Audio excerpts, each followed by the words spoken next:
In 1992, Kate had laced her boots and set out to arrive early for her first computer science lecture. If someone had told her she was about to devote most of her working life to revising the online history of powerful men, she would have laughed. But life is long and full of surprises. And what is this internet anyway? But if you told her she'd be doing it in the employ of Charles Hunt, the amusement would have turned to incredulity. Charles was a walking punchline. Bart Simpson had a Charles Hunt duvet. Charles de Montfort Alphonso Hunt, the remarkably wealthy, fully oblivious, invincible complacent Pratt. Charles, who had attended Matthew Chatsworth College, a boarding school devoted to the advancement of the less gifted boys of the English upper middle class. Kate could almost feel sorry for Charles, if he were not such a committed and promiscuous liar. He could scarcely part his lips without spilling forth an unstoppable stream of instantly disapprovable bullshit. His Jaguar was a Bentley. His surname meant royal in Latin. In the cadet corps at school, he had driven a tank. In fact, he had done so with such proficiency that he had been seconded by the Territorial Army to Northern Ireland, where he had killed a man.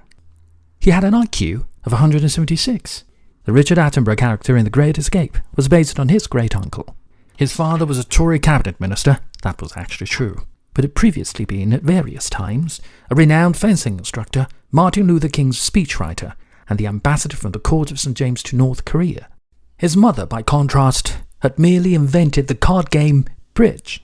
Hers was an achievement affectionately admitted by Charles to be actually pretty impressive when you think about it. Beltec had all started innocently enough. Because everyone deserves a second chance was a principle Kate could sign up to, despite the wanky italics above the reception desk. A nurse unfairly accused of negligence here, a Rotarian who lost his head and punched a traffic warden there. Imperfect humans who needed the historical mud to stop sticking to their search results. Unfairly accused or guilty as charged, they needed to move on. In either case, Kate had managed to convince herself that she was just a techie who went around fixing photocopiers. But in her more honest moments, she knew that her entanglement was far knottier than that. As the digital security expert and key holder of every password in the building, Kate had access to any file received by Charles. She had from time to time taken an unsanctioned peek at what the company was up to. Restless and greedy, Charles had recently begun to exploit his father's contacts in the delightful world of arms procurement. Kate told herself that she was there to keep him honest.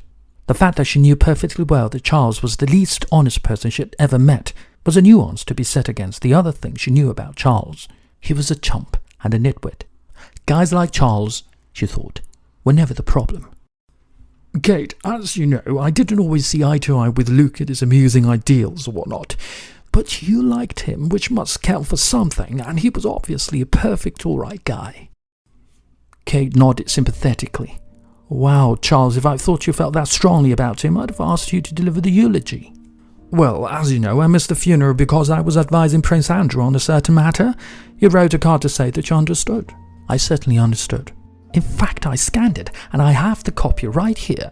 Charles opened a drawer and started to look for the piece of paper Kate knew he had just invented.